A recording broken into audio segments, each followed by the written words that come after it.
evening, ladies and gentlemen. I'm Colonel Wayne Scott, United States Air Force retired. It's my honor to serve as Master of Ceremonies for this special Black History Month event honoring the Tuskegee Airmen. While that term is often applied to the military pilots who trained at Tuskegee, Alabama during World War II, the name also applies to the navigators, bombardiers, mechanics, instructors, crew chiefs, nurses, cooks, and other support personnel for the pilots, and it's all of them that we honor here tonight. As we honor the Tuskegee Airmen who served our nation with honor and distinction during World War II, we will begin by honoring the flag under which they so courageously served. Please rise for presentation of the colors by the Esperanza High School Air Force Junior ROTC Color Guard and the singing of our national anthem by Senior Airman Renee McKinney from the March Air Reserve Base Blue Eagles Honor Guard. Post the colors.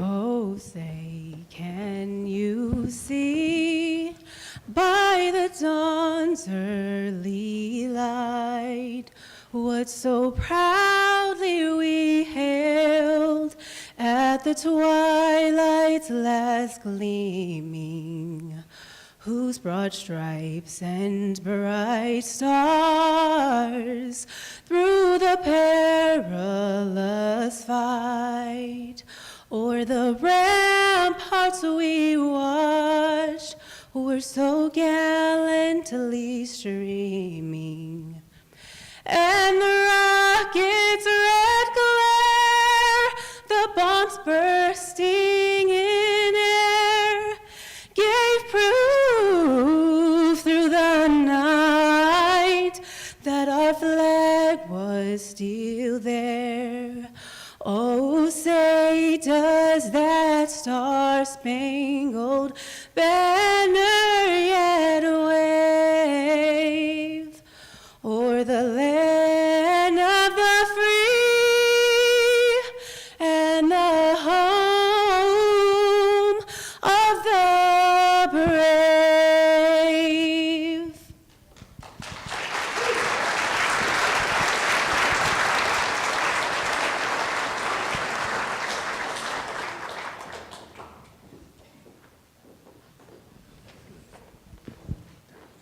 Thank you.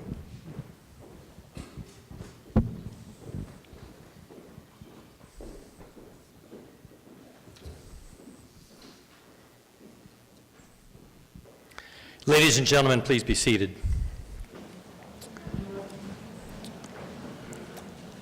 I would like to introduce some special guests that are with us this evening. The Mayor of Yorba Linda, Jean Hernandez.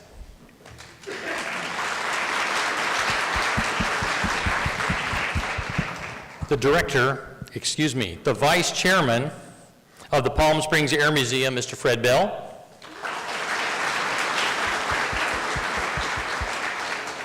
And our guest of honor, at age 97, the oldest living pilot of the famed 332nd Fighter Group, the Red Tails, retired Air Force Lieutenant Colonel Robert Friend.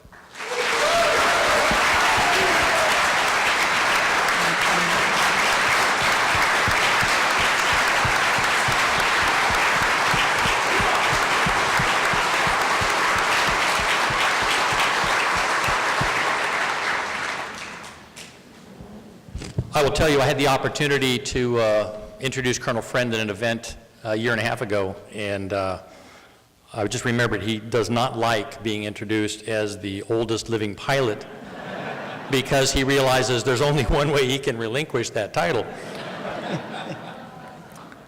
And oh, by the way, I said he was 97. I should point out here, he will have his 98th birthday in 2 weeks.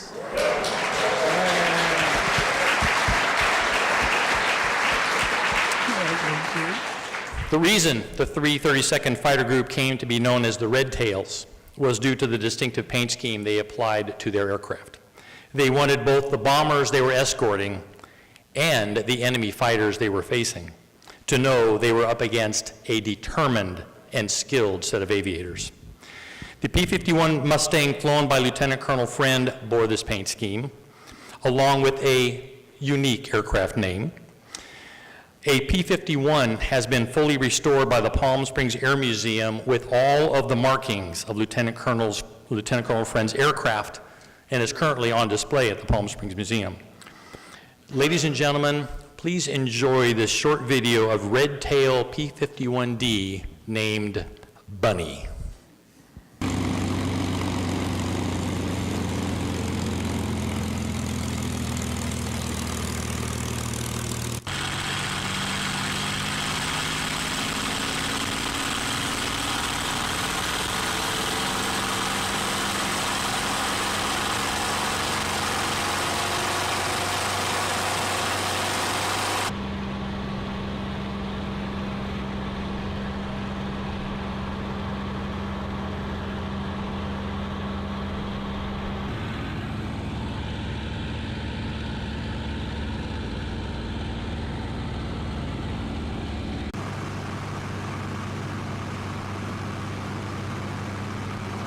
Here we go. Look at this pass. Wow. There you go. Now that is a daisy cutter. Look at that pass. Now look at that. Snap. There we go. I believe that in and everybody that flew over there in Tuskegee, at least from Tuskegee, really and truthfully felt equal to the job. And that's a big, big, big part of survival. You gotta go out and prove yourself. Not for race. I go out and I prove myself for me.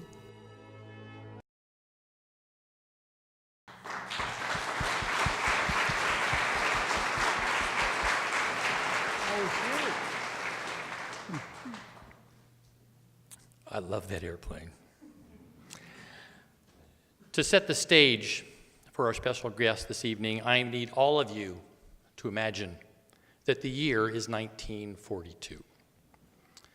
In reality, if it was 1942, the people of color would be segregated and sitting in the back of the room if they were allowed to attend at all. No Japanese would be present. They would all be away in relocation camps. Hard to imagine in today's diverse audience and community, but that was the way our nation was in 1942. And in that kind of setting, you would have heard something like this. Ladies and gentlemen, the Negro simply lacks the intelligence and the physical agility to handle a complex tactical aircraft. Sure, some of them have earned a pilot's license, but we're talking about a sophisticated high-performance aircraft, not a crop duster. One that flies much faster and turns much more rapidly. It is simply beyond their ability. Besides, at the first sign of danger, they would likely turn tail and head home, leaving our bombers completely unprotected from enemy fighters. No, we cannot entrust this critical mission to Negro pilots. That was the prevailing attitude in much of our nation at that time. The Tuskegee Airmen program was established in June of 1941, not to train black, and oh, by the way, all non-white pilots for combat, but to determine if they could even learn to fly the complex tactical aircraft of the U.S. Army Air Forces. 462 men would unequivocally prove that they could. One of them, Bob Friend, was accepted in the Tuskegee as an air cadet in 1942. He completed the program in 1943, received both his wings as a military pilot and his commission as a second lieutenant in the Army Air Forces. Following several weeks of transition into tactical aircraft, Lieutenant Friend was assigned to the 332nd Fighter Group and deployed to the European Theater of Operations. He became the primary wingman to Colonel Benjamin O. Davis, commander of the 332nd.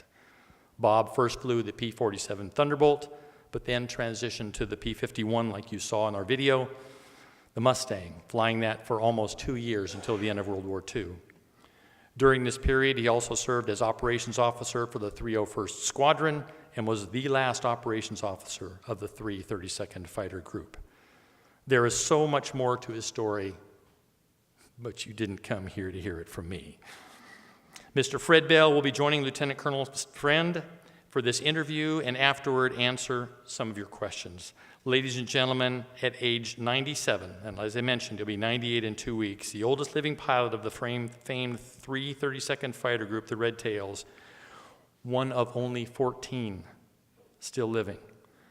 When I wrote my notes on this, I said 18. I was informed downstairs a short time ago that we actually lost another one just within the past week. A real American hero, retired Air Force Lieutenant Colonel Bob Friend.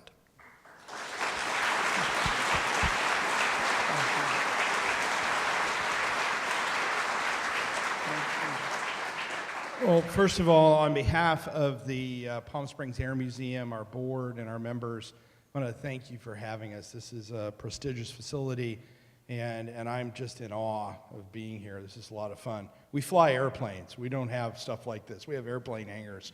So a little bit different digs. You know, my experience with Bob, and we're going to get into his pre-war and then getting into the what he did in combat. My experience with Bob started at a Tuskegee event in 2012. It was the largest gathering of Tuskegees. They were at the Air Museum in Palm Springs. And I got to know this guy really, really well.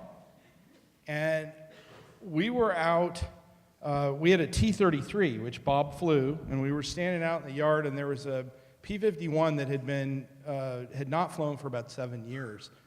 And I don't know what came over me, because you got to plan to do these things. I just said, you know what, we're going to restore this damn airplane for you. I didn't talk to the board. I didn't do anything. I said, we're going to rebuild the airplane. So that started an odyssey. Along the way, I gained a father, a delayed father, am I right? That's right. Yeah. And a sister and another family, somebody who is incredibly wise and has tremendous poise and grace. I want to put one thing in context when you're talking and listening to Bob. Take yourself back. We only have 400,000 Greatest Generation veterans that are still with us, where they are dwindling rapidly. Bob was the operations officer of the 332nd Fighter Group, which meant he was in a tremendous position to see things. Imagine if you could talk to the adjutant for Grant or Lee for an hour. That is what you're witnessing tonight. Burn it into your memory, listen, absorb it. This is an opportunity with living history that is rapidly dwindling and going away, and we won't have these opportunities much anymore. So if you have, and you're dealing with Greatest Generation veterans, nurture them, listen to them, get them to record their histories, because once they're gone, that information is gone. And I can tell you, when we rebuilt the airplane, Bob would come in and he'd say, the trim tabs need to be white. And we'd look at him, and then he'd say, and Melvin's name needs to be up there on the cowling just like this. And, you know, imagine that. I'm talking to the guy who flew the airplane. I'm trying to restore it. And he's telling me exactly how the airplane was when he flew it. That is an extremely rare opportunity. So again, thank you all for coming. Thank you for having us. And Bob, I'm going to take you into the first question here, which is, why don't you tell us about how you got involved in flying, in early flight, when you started flying before Tuskegee? Well, I think probably like a lot of kids, you know, their environment has a lot to do with it. I was raised in New York City, Bronx, you know, and I just really and truthfully melded with all of the people that were about. But the thing that was important to me, by living there, I saw some things that today people would say, wow, what a great big intelligent bit of information that is.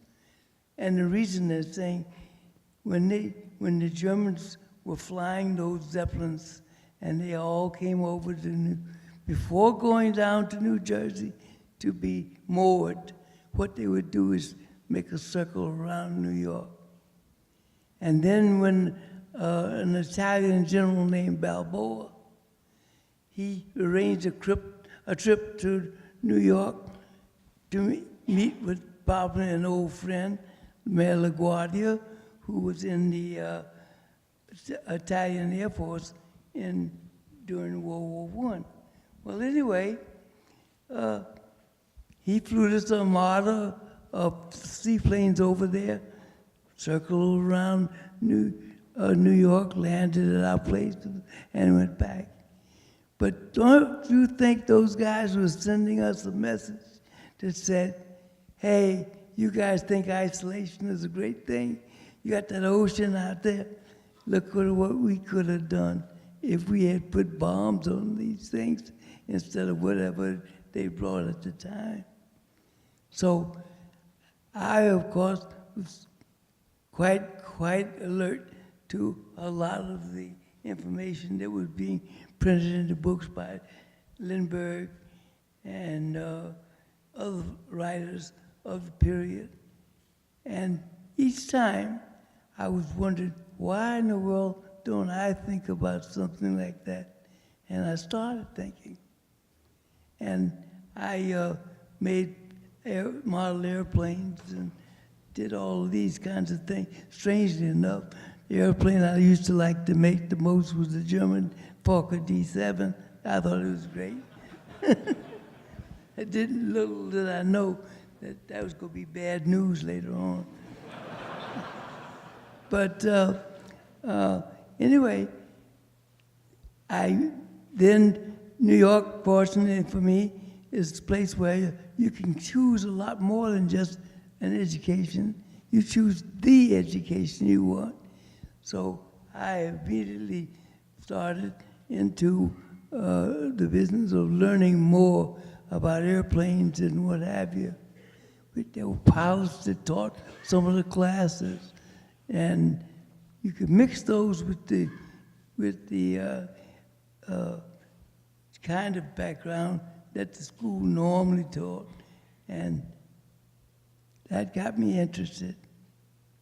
And so I took as many of those courses as I possibly could. Then the next thing, off to school to Pennsylvania for college. And Lindbergh and Amelia Earhart, I'm sure, and some of the other world flyers, those people were coming back, and they were bringing information about what was going on in these other countries. And particularly in Europe, the Germans were building their population for people who could fly airplanes. He said, so the United States reacted. They said, we aren't going to get caught with our pants down. We're going to start something. So they started a program called Civilian Pilot Training Program, where they would pick certain colleges, put the program in. It would be included as a part of the school's curriculum, and you got pilot training as well. And so there were 5 of us, and 4 of us ended up at Tuskegee after going through that program back in the 30s. So that's the thing that led me to wanting to do it. Another thing that's much more practical, I knew that if I got put in the infantry, that I'd probably run into somebody big like him. So rather than to have to take that chance, I said, flying the airplane, we're all equal. Thank you. I always tell him, fall on the fat Italian guy. So you decided you wanted to go in the Army Air Corps. How'd your mom and your family feel about that? My mother started changing my birth date. She didn't want me to go into the military, but bless her heart, she stood for it after it seemed to be a fait accompli. I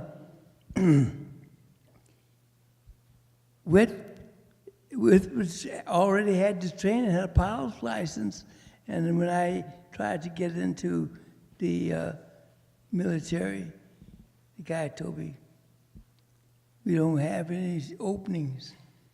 So soon after that, I got a notice from them. They swore me in and everything, but they just didn't assign me anywhere. And then the next thing I knew, I was assigned to Tuskegee. They had selected Tuskegee because the Air Force or the Army Air Corps at the time did not have any basis for training people of color. And that brings me to a point. When you think in terms of, a lot of people say, Tuskegee was a place for training African Americans. Yes, that's true. But it's not the whole story. The whole story is Tuskegee was the place where they trained flying everybody who was not white. So we had all kinds of people there. There were four people from the islands in there, and I remember, and they took training because they wouldn't allow them to go to the other school because of color. But we got along fine. Everybody was happy, and I learned to fly an airplane, and then I also learned a lot of other things in life, especially the relationships with people. One thing, go ahead, give him applause, he deserves it.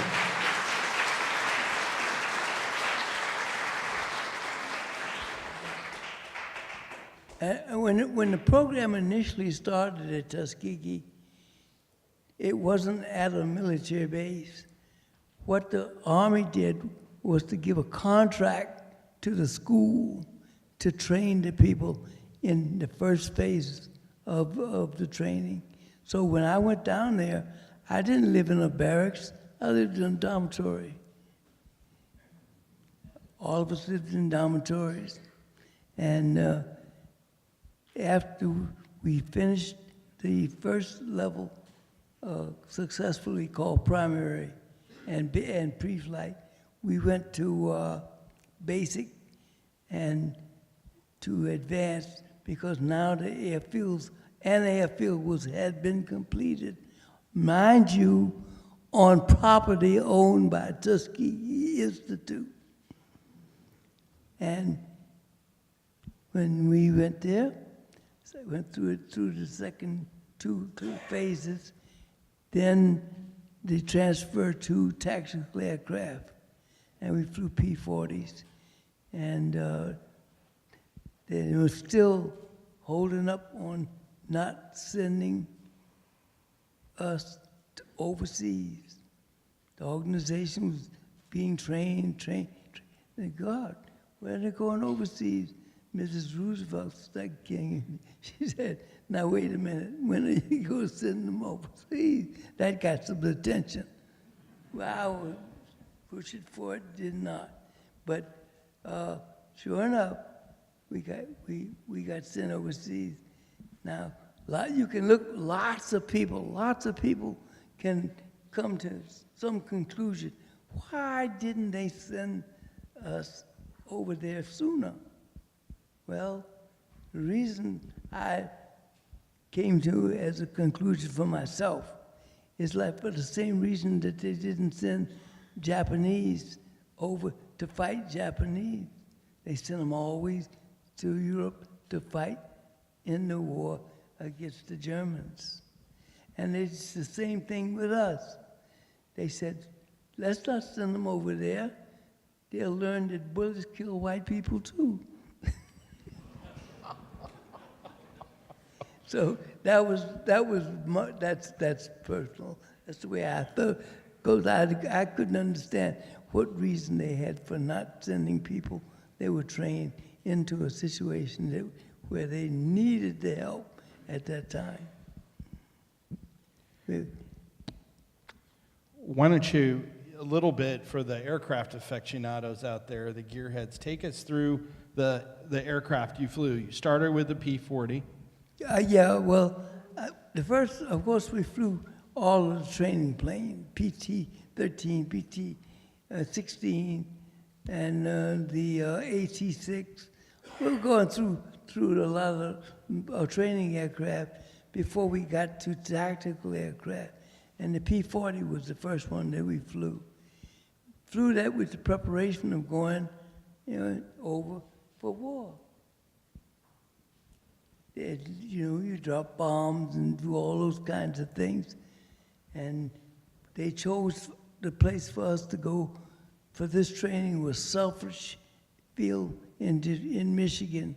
And it was because we could fly out and drop things at Lake Huron, and it didn't necessarily disturb people too much. But we were getting we were doing it much too long.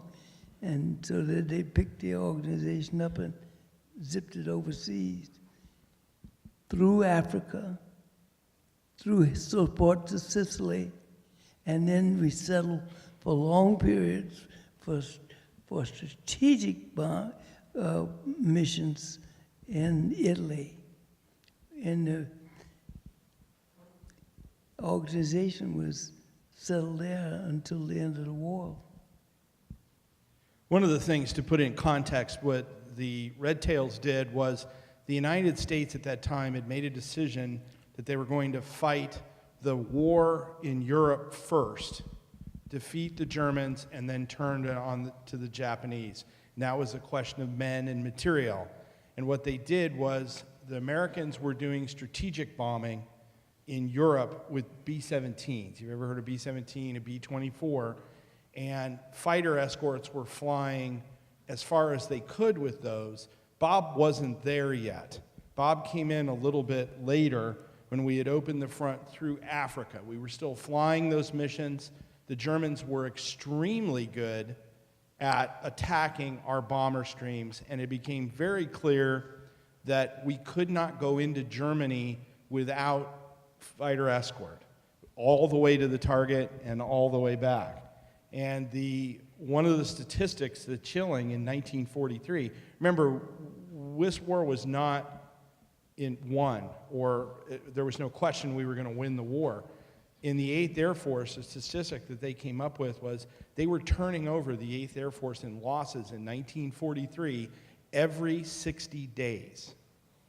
So imagine combat losses where you were turning over the entire Air Force, 10 men per bomber, and material every 60 days.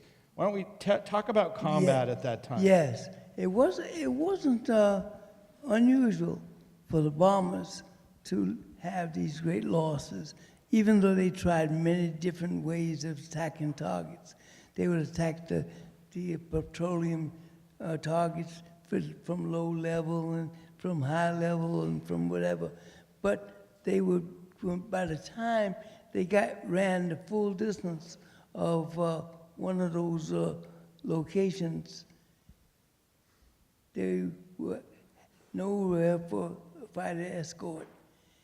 Now they tried to use the P-47 for that purpose. I flew the P-47.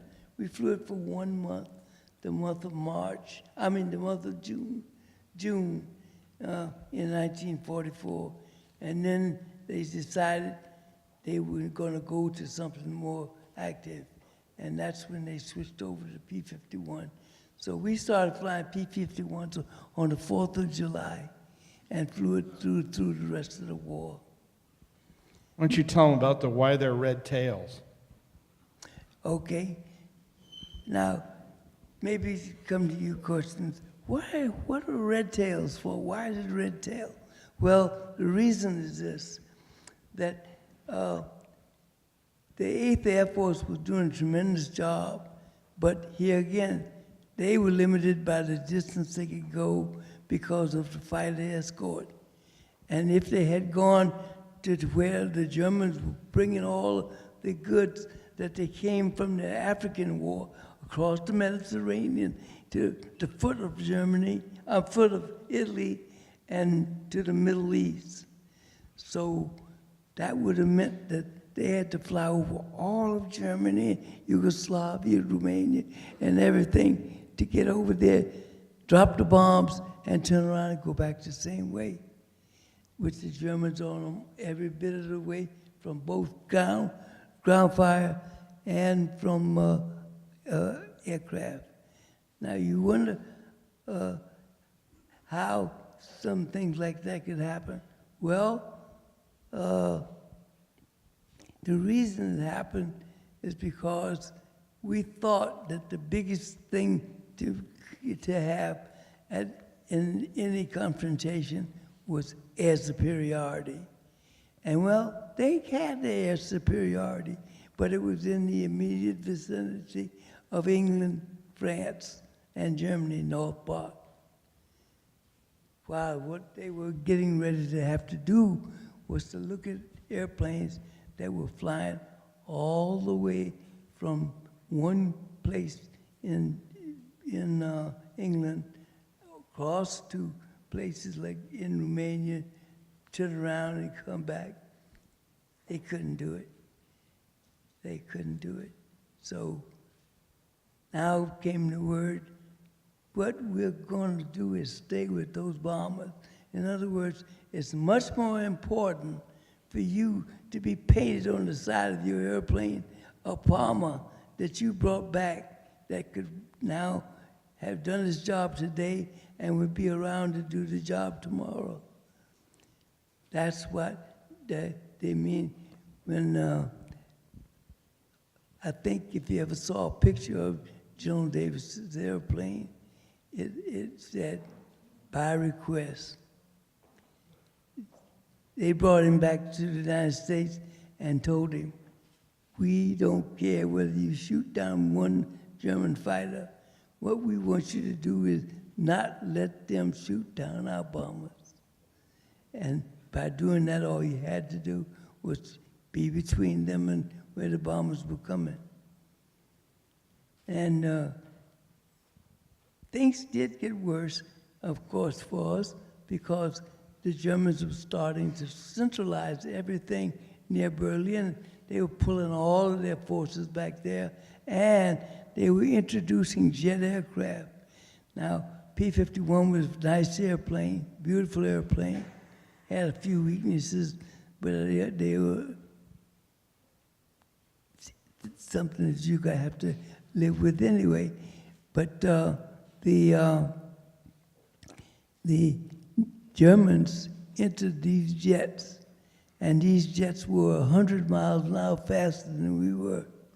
Now, you say, oh, what could you do about that? What we could do about it was run them out of fuel. That was one of the things about those things. They did not have much duration. And from the lack of fuel, they were out right away. But they would get above the bombers, dive down, keep shooting until they go right through them, and keep going and run out of fuel someplace along their own way, land in the airplane anywhere along that Autobahn. It was just one great big runway. So that's what we had to face in that case. And we did that successfully. And I said, now about the red tail, I got all the way back to the story. We went through Berlin. I was there with you. When the German, when the 8th Air Force had that long range to go and couldn't make it without subjecting themselves to all of these doggone protective devices that the Germans had along the way. What they did was to say, let's establish a new Air Force. So the 15th Air Force was formed, and it was stationed in the foot of Italy. That meant now that to get to those stations, all they had to do is jump across the Adriatic. And then they said, where are we going to find the bombers, the pilots to put into this organization? Gosh, I know just the pure source. And there we were. We were all now a part of this new 15th Air Force. And we provided support for those things all the way. Now, how many of those Air Forces were there? There were 4 of those in the 15th Air Force, 4 fighter groups. One had red tail, the other one had yellow tail, one had black and white tail, and one had striped reds. And the reason for that was that the pilots in the bomber crews, when they got briefed, they said, you'll be covered today by the guys with the red tail, or you'll be covered with the guys with the stripes. And they would know which, they could look at their little chart and see that this was the 52nd or the 201st or so, for whatever organization it was. They would know, and they didn't have to get on the phone and talk to them on the radio, and the Germans are listening and getting some indication of where they're going and when they'll get there and what they should do in the way of defense. So that's why we had those 4 colors, to keep the guys from having to, he said, our escorts are here. He looks out, they're red tail, or they're stripes, or they're whatever. So that made it very easy cutting down on the amount of interchange that there was between forces. Of course, there were some. Now, we still didn't have anything near the range that those bombers had. Those bombers would be up there 12 and 14 hours. And we would be up there, we thought it was a long time when we were up there 8 hours. Well, when we had to do it in relays, so our group would escort them to what we called their point of IP? Yeah, they would come to the fine for their run. They would set up for their bomb run. Once they set up for their bomb run, they couldn't change speed, couldn't change altitude, couldn't change direction. So now, Germans weren't crazy. They didn't shoot at the airplane, they shot at the spaces in front of them. So you take a prime target, and what that target would do is say, well, we got 3,000 guns, and each one of them is going to put as many rounds as they can at some point that we designate. And once the bombers commit themselves for their bomb run, they know that that's where they got to go. So that's what they would do, and they would shoot them down. How did the... But if they ran through there, but many of the losses weren't anywhere near like what we had. They were having 70-80% losses, and now they were less than 5. How did you tell me about how the white Army Air Corps pilots treated you, and how you expected to be treated by the Germans if you were shot down, and you knew guys that were shot down? Well, we lived in the tents, and they were spread out all over the place. When people came in, when people left or for whatever reason were lost, they would refill the space. So I had two that lived with me that became prisoners, And one of them wrote a book, and it said, Red Tail Captured, Red Tail Freed. And that's the name of his book. His name is Alexander. And what he did was to say that the Germans treated him better. He said that he had been treated in his hometown of Detroit. Well, I don't know whether or not that was for design reasons to try to get him to give them some information or not, because they dropped papers in trying to encourage us to come over. Not us only now, that is any person of color in whatever it was, infantry, whatever. They would still drop these same things and tell the guys, hey, stop fighting the white man's war. Come over and join us. We'll treat you nice. You know, come over and join us. You'll be safe until the end of the war. And when the one that I have a copy of it, I need to get it to you. And what it says on there is all of these things that I was just mentioning. But when it got down to the end, it said, you boys, come on over here. And you know, they don't know about people of color, but they don't like to be called boys. All right, we got a question. Yeah, Colonel, Mr. Bell, thank you very much. We're going to take a couple of questions. So if you have one, please raise your hand. But first, I do have to ask if I can start it. I know that we mentioned some cadets in the audience tonight. There's about 30 of them here right in front of me, and they're eager to ask a question. That's great. But my question to you, sir, is what guidance, what sort of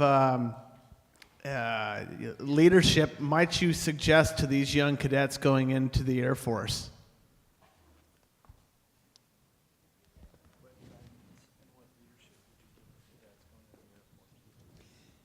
Well, all I said is do the same thing that you would do in any school of any type that you're trying to specialize yourself. Now, I was in the Air Force for over 30 years, and I spent 10 years in school. And I mean 10 years in school. I went to class, that's all I did, go to class for years.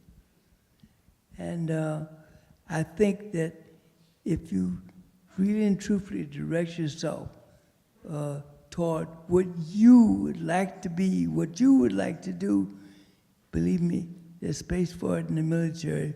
Because I never pointed out enough, I think, that when you have an airplane being set up for a mission, like a fighter, it takes over 12 guys to do something so you can get that airplane off the ground. The pilot is just a part of the system. That is a platform, a gun platform. I'm trying to get this gun platform someplace where it can do damage to the other guy, or preclude his doing damage to things I don't want. So that means that there's so many other courses that are open to people, meteorologists and radio operators, propellers anymore much, but they do have to worry about blades, and and all of these various things that require special attention. You can get it. I have never known anyone who was in the military and came out and didn't come out prepared to do something useful for the rest of their life if they got out. If they stayed in, that's two times they had to do it. I did the same thing all the time. After I had gone through those 3 wars, they decided that I was getting too old. So consequently, I started working in research and development activities for both bombs, for special weapons, and also for missiles, for other kinds of activities. So then I worked at that, and I liked it. So when I retired, what did I do? Same thing. Only thing, I was a civilian. And Do you still go to work? And now I've gotten this old, I think they must be thinking about throwing me out. But He still goes to work every day, by the way. Every day. Our next question is from one of the cadets themselves. Sir, my name is Chris Thornburg from Esperanza's Air Force JRTC. My question is, what was your favorite memory of flying the airplanes? What was your favorite memory of flying the airplanes?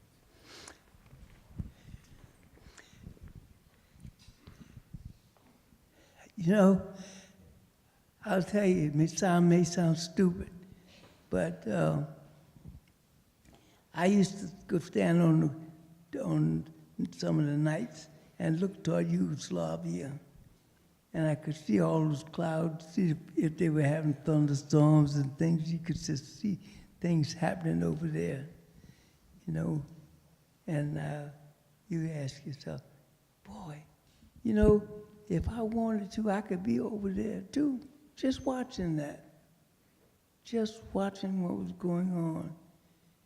And even if I wasn't on a mission, I flew. I wouldn't fly the airplane anyway, just so it wouldn't forget me.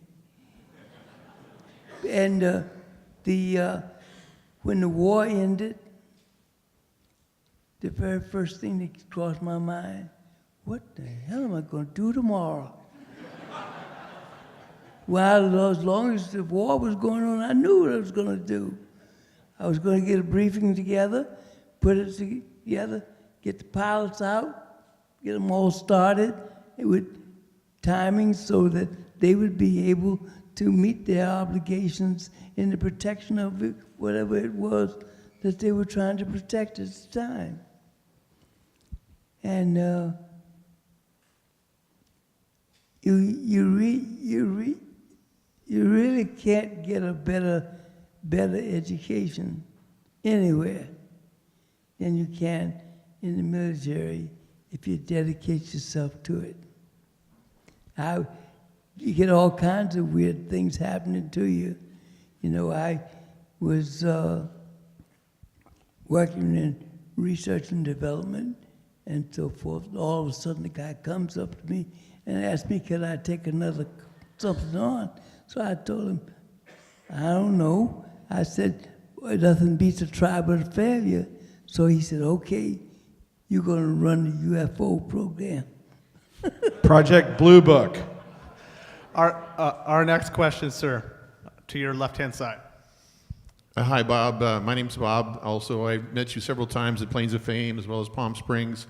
You told me once about the risk that one takes in combat, but you also talked about the risk that sometimes you take on your own, if you will, without. You were talking about flying very low over the Adriatic, the Mediterranean Sea, and you had some engine problems. You had some problems with your airplanes, as well as you lost at least one person kind of hedge hopping over the waves and things like that. You wouldn't share those stories with us? Tell them about your second bailout. Oh, well, you know, people find it hard to believe me when I tell them I really and truthfully don't remember a lot about it. Yeah, all I know is that the airplane, that was one of the weaknesses of it. It had a liquid-cooled engine. And if anything happened so that you lost that liquid, then you lost the engine. When you lose the engine, you better be on the ground or close to it. So, anyway, I was gliding down and trying to get it started again, but I could see the temperature was going up higher and higher. So anyway, when I decided to jump, from that point on, it's hard for me to remember exactly what happened. All I know is I was out in the air and the airplane was someplace else. Parachute opened. Now my worries began. What is under me? I wasn't sure because we were flying in such trouble weather at the time. Couldn't see a thing. And you couldn't see down, couldn't see up. You could see airplanes next to you, but you couldn't see them after the distance. The horizon was not there. So the only way I knew which way was down was, it seemed like that was the way the parachute was going. And then when I saw the ground finally, the other thing about it, I didn't want to land at Adriatic because we had 12 guys go down the Adriatic and we recovered 9 of them. So I said, I don't want to be in that number. So, but I was hopeful that I wasn't over the water. I knew I was coming down fairly close because I was over what they call the Udine Valley, which is like a foothills to the Alps. Well, anyway, I came down and I hit on the side of the thing, and it was, sloped. I didn't realize that, but it came to me from that, hey, mountains. But cause I thought I was swinging. I said, hell, I'm swinging way out to be off like that. But nope. And I hit on the side, slid down, came to something flat, and stopped sliding. And started to take account of myself. Did I have anything broken? Nope, didn't feel anything broken. Nothing else. So while I was doing all this, the bushes parted and this woman came through with a knife. So I said, oh Lord, I gotta do something. So I decided that I would say something to her because I would make sure which side I was on first. So I said, that's better. She stopped. And so then further came four or five guys, and one of them spoke pretty good English. And he kept coming up to me, and he kept saying, Tupaud. Me, you asked, are you scared? Tupaud. So I said, no, I'm not scared. Tupaud, no scared. So finally he says, you lucky you know Tuskegee. They go Tuskegee for German. He said, if you Tuskegee, so I said, well, I sure am glad that you can see I'm not a Tuskegee. Well, anyway, what they did for me was to, I went to sleep, and when I woke up, I had had a bath, and my wife's flying suit had been not only washed, but ironed. But they did steal everything I had in the pockets.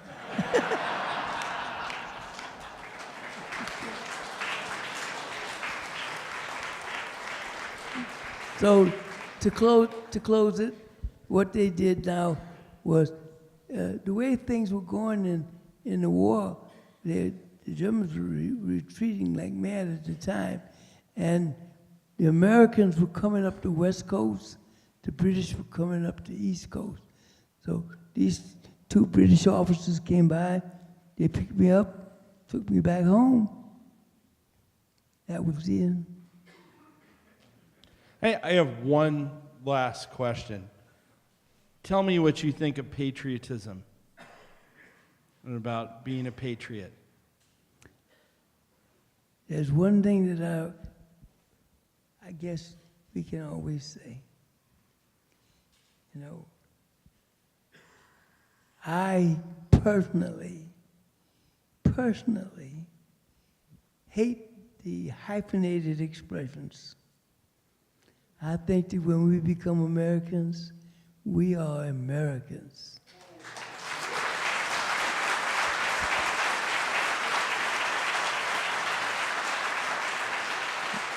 I don't want anybody calling me African American or Spanish American or French American or whatever. I came here to be an American. Make me one. Don't be calling me by all of these different expressions. And I think that it also means, in some instances, not every, of course, that people like to lean on it. Do you have enough on your payroll? And it's just, wow, drive me crazy, you know. And you can think back to what Abraham Lincoln's mother said to him when he was talking to her. She said, Abe, be someone.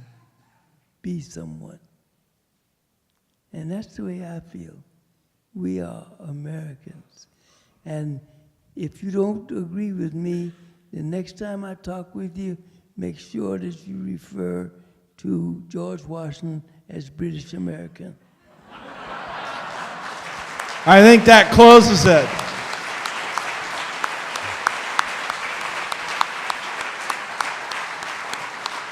Thank you for having us.